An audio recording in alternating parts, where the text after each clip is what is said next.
What's up, guys? It's Jacob with the Degenerate Gambling Life, and today we're going to be talking about the top 15 quarterbacks in redraft fantasy football leagues.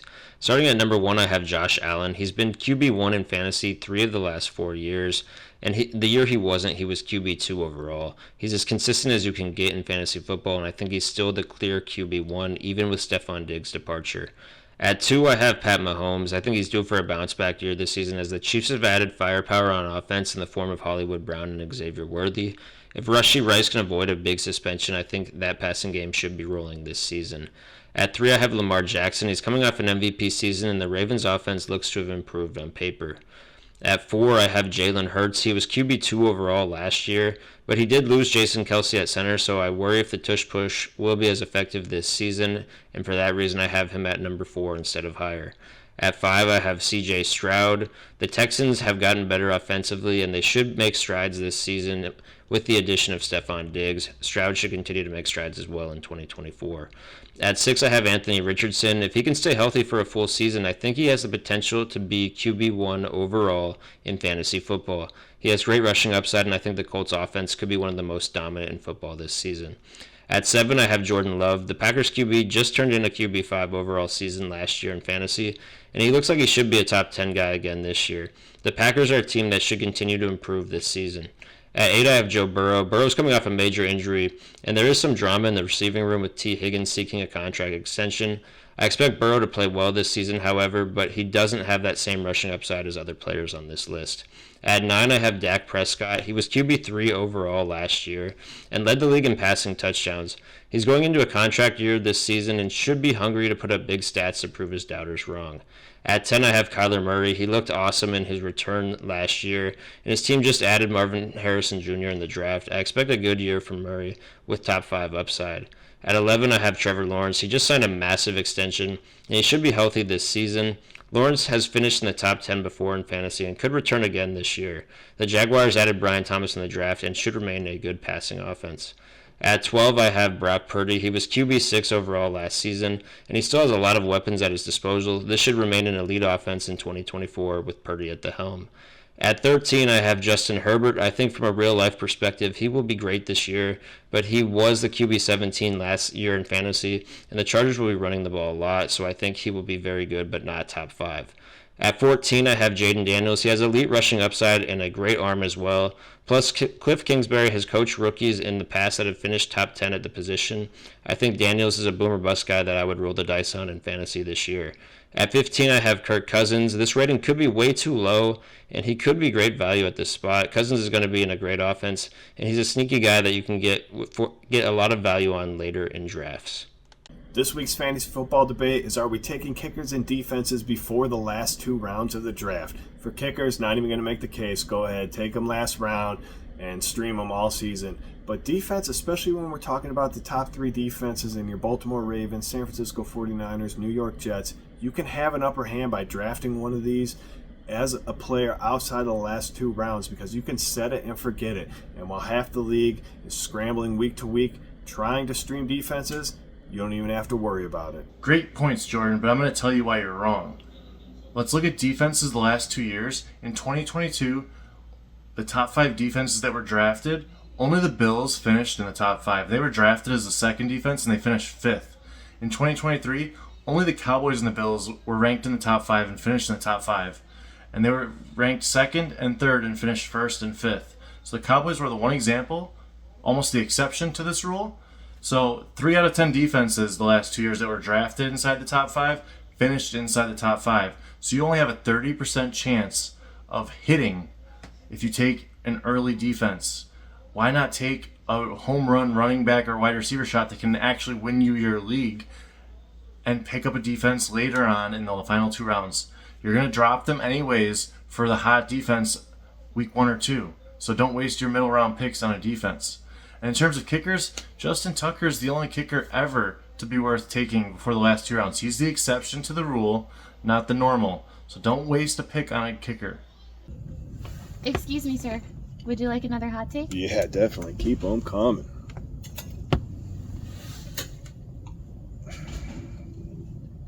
All right, everyone, let's jump into some hot takes. First, Boston, they're on the precipice of winning their 18th championship. This will give them more than any other NBA team. But on that note, I heard a lot of talk today about Boston being a dynasty, and I'm going to say they are not. First off, Holiday and Harford, who are two key players, are nearing the end of their career, especially Harford. Porzingis is injury prone, and Brown and Tatum are great, but they need much more than that, and they mortgage a lot of their future. So I'm going to say at the current rate, Boston is not a dynasty.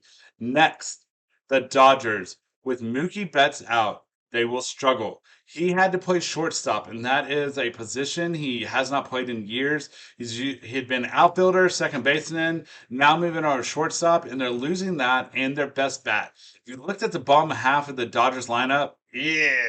So Dodgers, you're gonna struggle until Mookie comes back. Thanks, Josh. As I alluded to in the short a couple days ago, all of my hot takes today are going to be based around the European Championships that are happening.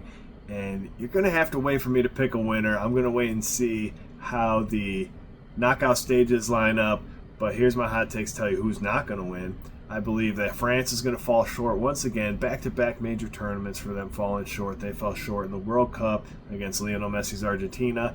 I expect them to lose in the finals again this year. They'll make it there, I think, but they're going to lose. Other teams not going to win.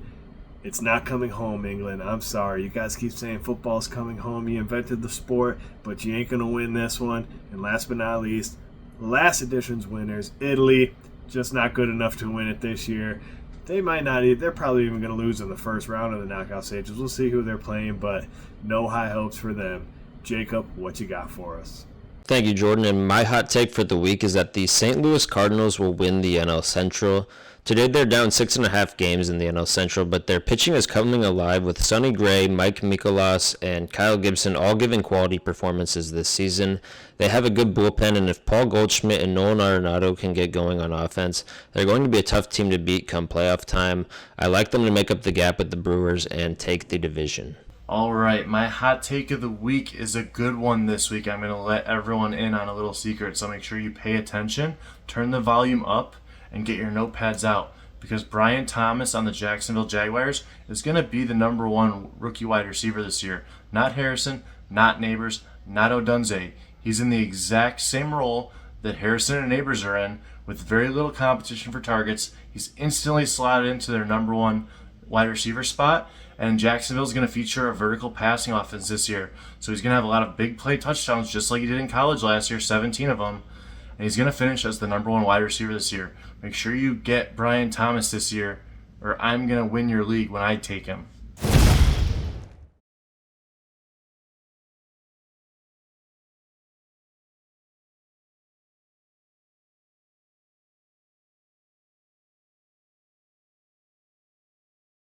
This is a poker hand I played at 1-2 stakes at Shovel 512 in Austin, Texas. In this hand, the cutoff raised to $20. I called on the button with pocket fives, and both blinds made the call as well. The flop came great for us. It came 5-4 jack with 2 hearts. It checked to me, and I bet 50, and the small blind and big blind both made the call. The turn came the 4 of diamonds, bringing in a second flush draw and giving me a boat. It checks to me here, and I choose to get sneaky and check back to give my opponents a chance to hit their draw if they're drawing to the flush, or let them bluff at it if they miss. The river comes the 6 of diamonds, and now the big blind jams for about 240. I rejam, and the small blind folds, and we are good versus 7-3 offsuit. Okay, let's jump into a few poker hands for our meetup game at Mandalay Bay. We are playing 1-2. A tight earn gun player that had been losing raises to $10. The button calls, and I look down at ace queen offsuit in the big blind, and I call. I check in the dark, and we go to a flop. The flop is the queen of hearts, the 10 of hearts, the 7 of clubs. Now, the earn gun bets $25. The button folds, and I check raise to $68. The earn gun rips it all in. I think he did because it's a little tilted and his stack had been dwindling. So I debate folding, but in the end, I think I have to call, so I do. The turn is a 6 of clubs. The river is a 6 of diamonds. The earn gun shows pocket jacks, and I scoop with ace queen. So, they got a little unlucky, but I'm glad that I found the call. Okay, let's jump into our next poker hand, still at Mandalay Bay. I shot for $5. 3 players call. Now the button, who had been very tight, made it $35. I look down at Queen Jack offsuit and I call and everyone else folds. So we go heads up. I check in the dark. The flop is the Queen of Spades, the 9 of Hearts, the 3 of Clubs. The button now checks. The turn, 7 diamonds. I figure it's a good card and they check, so I bet 22. Now they raise to $60, and I honestly don't know where I'm at in the hand, but I do call. The river's a 3 of spades. I check. Now the button bets $100. I debate folding, but I think my hand's a little too under-repped from the check on the flop in the dark and them checking through. So I find the call, and they show that they have king-queen offsuit to pit me. Sometimes players just have that little better kicker. I think my biggest mistake was calling the 35 as a meetup game, trying to give it a little bit of action. Definitely should have got away and let that hand go. Very marginal hand there.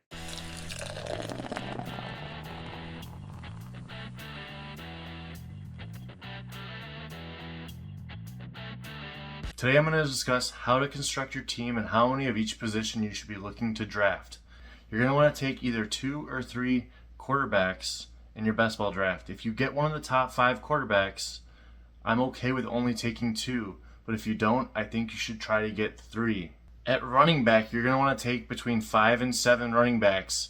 If you take 1 or 2 in the first 5 rounds, I'm okay with only taking 5, but if you start your draft wide receiver heavy and take a quarterback or tight end, and you kind of wait until those middle rounds to start taking running backs, you're going to want to go with volume. Volume will be your friend, and you'd want to try to get 6 or 7.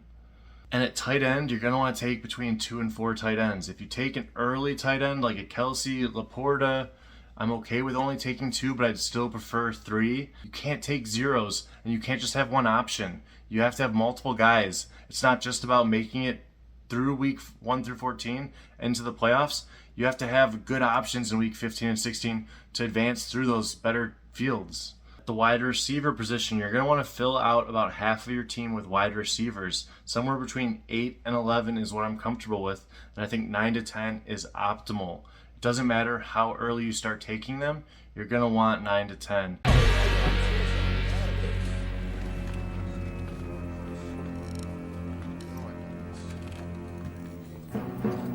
Soccer hooligans.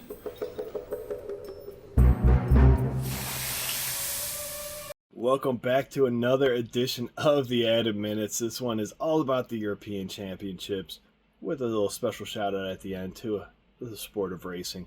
Anyways, it kicked off in Germany. Germany wins 5-1 over Scotland, and Switzerland ended up beating Hungary the next day 3-1. Hungary, of course, they finished top of their qualifying group, so it was a big win for the Swiss. That one hurts for Hungary. We'll see how they're able to turn it around. Other games on Saturday saw Spain absolutely dominate Croatia 3-0.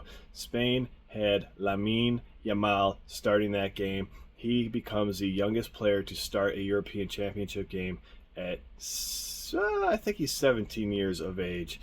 Italy beat Albania 2-1. Albania came out in that one, scored in 22 seconds. It was the fastest goal ever scored in a European Championship game, but Italy was able to turn around in the first half.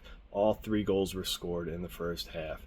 Sunday morning, we saw Netherlands beat Poland on a late goal. That one was 1-1 in the 83rd minute.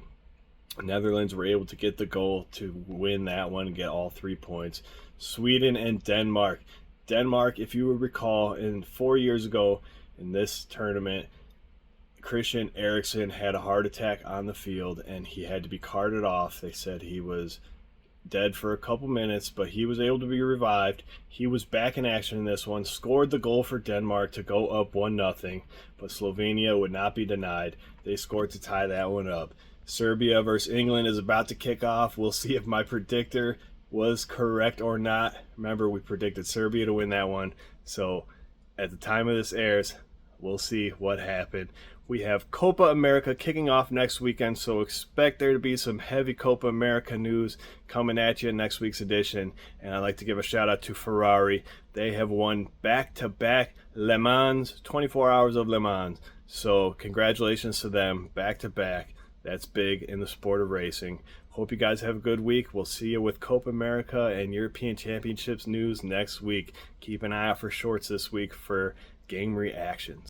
Okay, let's jump into some fantasy baseball.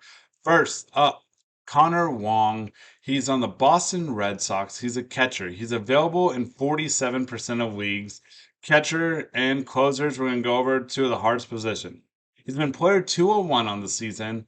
He gives you 23 runs, 5 home runs, 25 RBIs, 3 stolen bases, and a 333 average. So a little bit of everything. I'm shocked he's available in so many leagues. So if you need catching help, go out there and get him. Next, last call on Heliot Ramos, San Francisco Giants. He's an outfielder. He's available in 28% of leagues, but for the last month, he's been player 15. 11 runs, 8 home runs, 25 RBIs, 1 weakness, no stolen bases, and a 340 batting average. Finally, got a closer for you guys. Ryan Stank, Seattle Mariners relief pitcher, is available in 80% of leagues, but that number's quickly dwindling. He's player 73 for the past month. 3 wins, 5 saves, most of those in the last couple of weeks.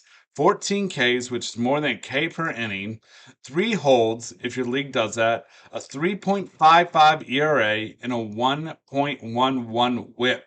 So for most of these players, this is going to be the last call, so jump out there and get them if you need some fantasy baseball players. For all of you that made it to the end, thank you so much. We appreciate it. If you haven't yet, please hit that like, leave a comment, and subscribe. Share if you really feel like it.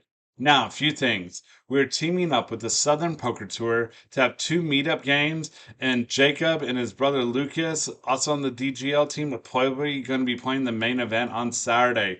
So we'll be in Shreveport while this is going on. It's June 19th through the 23rd. We're going to have a meetup game Friday, June 21st, 7 p.m. at Bally's. Then we're going to have meetup games Saturday, June 22nd, 1 p.m. at the Horseshoe. Come up, say hi, get some merch. We'll talk sports, anything really you want to talk about, and have a good time.